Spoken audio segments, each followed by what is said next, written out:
planning out a year of cinema series, it's always tough to decide what to do for December. It would be odd to not do a Christmas or holiday film, but which one do you choose? The first year of the program, I pulled out the big gun with It's a Wonderful Life, but there are so many other great holiday films, holiday specials. And then I realized the same studio makes so many of these holiday specials. That studio I'm referring to is Rankin Bass Productions. While you may not know their name, you definitely know their work, including but not limited to Rudolph the Red-Nosed Reindeer, Frosty the Snowman, Santa Claus is Coming to Town, and The Year Without a Santa Claus.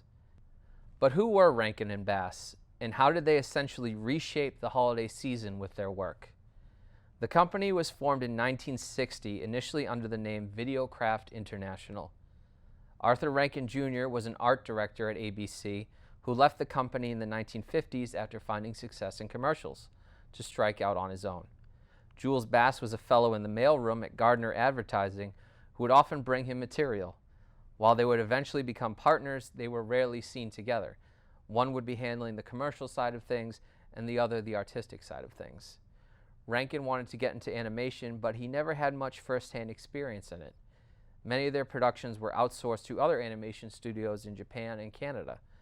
Many of their holiday specials, save for one or two like Frosty, were stop-motion animated, but their style would become known as animagic. What that means is they used rounded clay figurines that gave the characters a more 3D look, and they would also hand-draw things like magic and snow over the cells of the film. Rankin and Bass didn't just do holiday specials, though. They produced a few television series.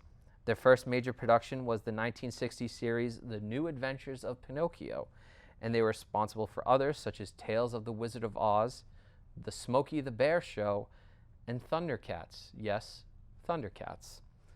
Also, if you have ever seen the animated Hobbit or Lord of the Rings films, this is the company that made them.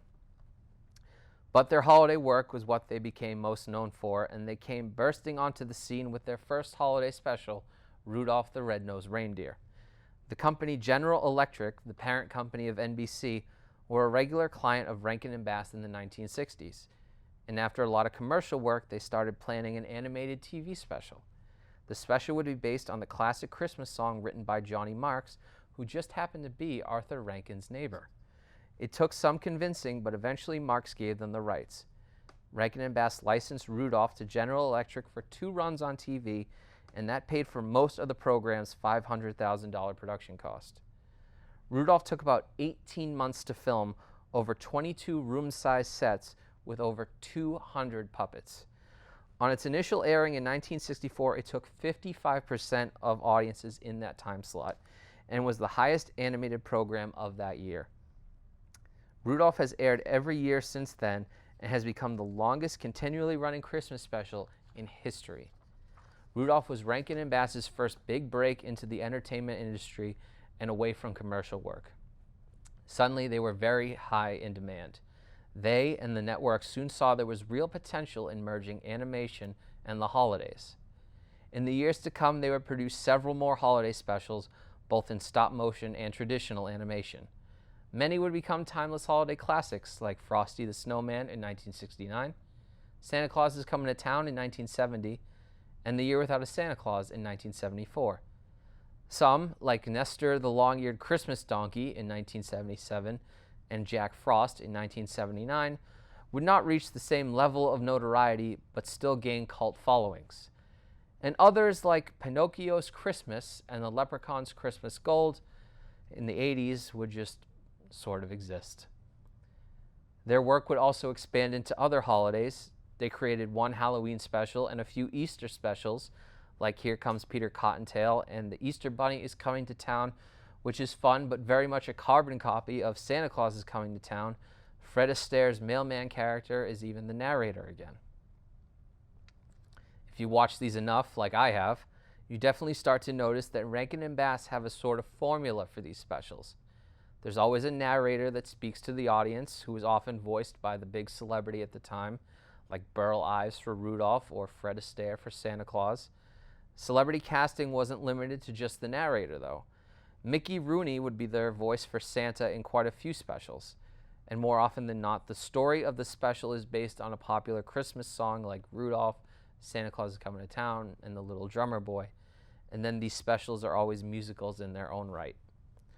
What's fun for film nerds like me is most of, if not all, these specials exist within the same continuity or the same shared universe, as Hollywood would say now. Various characters would appear across various specials, often voiced by the same actor, not just Mickey Rooney's Santa. In fact, in 1979, they did a big Avengers-style team-up movie titled Rudolph and Frosty's Christmas in July. The film was released in the summer, had a very short theatrical run, and not a very successful one, but has found a cult following on TV and home video ever since. And sadly, it would be the last time Rankin Bass would animate either Rudolph or Frosty. In a crazy sort of way, though, Rankin and Bass had the very first cinematic universe with their holiday specials. And in this day and age where every studio is trying to milk every creative property to copy the success of Marvel Studios, I'm surprised no one has tried to jumpstart a Rankin Bass holiday cinematic universe. So where are Rankin and Bass now? Well, Arthur passed away in January of 2014 at the age of 89. He was living in Bermuda and teaching film courses. Jules Bass is still with us as far as I can tell, and the most recent work from him I can find is some children's books he published in the late 2000s. Both men retired from animation in 1990. Rankin and Bass shut down production in 1987, and in the many years since then, the rights to their properties have traded hands several times. As far as the holiday specials, the big four, which I consider Rudolph, Santa Claus, Frosty, and Drummer Boy, are owned by NBC Universal, but a separate contract allows the original Rudolph and Frosty to still air on CBS. Warner Brothers now owns everything made after 1973. So maybe that's why no one's making a Rankin Bass cinematic universe. It's like how Spider-Man couldn't hang out with the Avengers for a while. Rights are scattered across several studios. Because the rights of these films changed so much, throughout time, companies that held them often tried to make newer, non-sequels to these specials, like A Miser Brothers Christmas in 2008, Rudolph and the Island of Misfit Toys in 2001, and Frosty Returns in 1992. You may spot these on TV on a rare occasion, but none of them have managed to capture audiences like the original works of Rankin and Bass.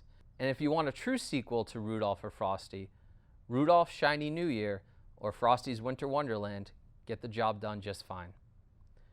The works of Rankin and Bass have had a lasting effect on the holidays and how film and television portray them. It is so commonplace for a Christmas special to have songs or a narrator because it was the formula they perfected. Stop motion has become synonymous with both their names and Christmas. Shows like Community and SpongeBob have done Christmas specials in stop motion. And where do you think Tim Burton got the idea to do his Nightmare Before Christmas film in stop motion? Even Elf had some stop motion animation in it, and a very familiar looking snowman. These specials have become as timeless as the songs they drew inspiration from. The songs Burl Ives sings in Rudolph can be heard on the radio still today and has been covered by musicians again and again and again. I hear Jimmy Durante's version of Frosty the Snowman on my way to work almost daily this time of year. The music of Rankin and Bass has definitely had an impact on me, as those close to me may have already noticed. It's so difficult to really change. It's been really difficult to get into the Christmas spirit this year. Difficult? Why, look here. Changing from bad to good's as easy as... Difficult? Why, look here. Getting in the Christmas spirit's as easy as... taking your first step.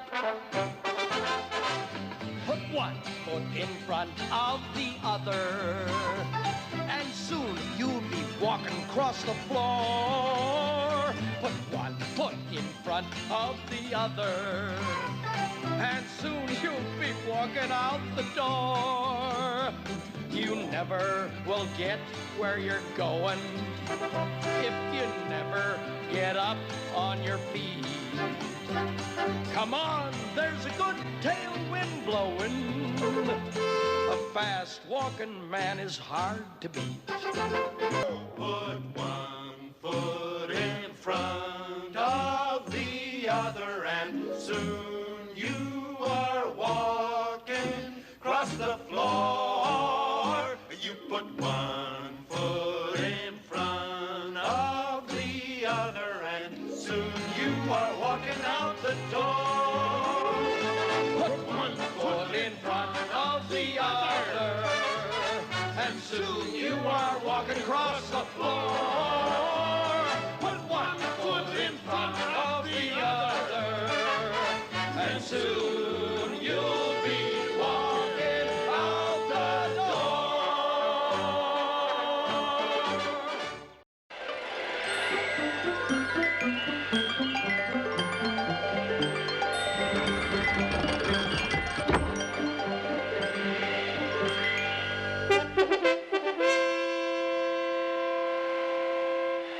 Here he comes now, the big ham.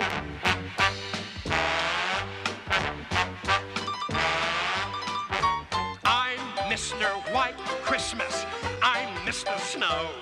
I'm Mr. Icicle. I'm Mr. 10 Below. Friends call me Snow Miser. Whatever I touch turns to snow in my clutch. I'm too much. He's Mr. White Christmas, he's Mr. Snow. That's right.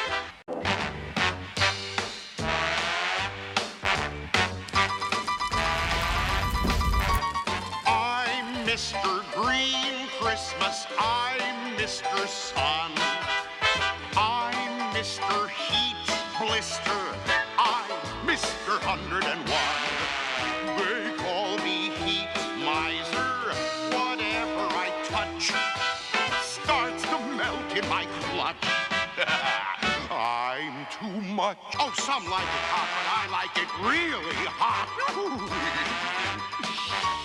He's Mr. Green Christmas, he's Mr. Sun. Sing it! I'm too much.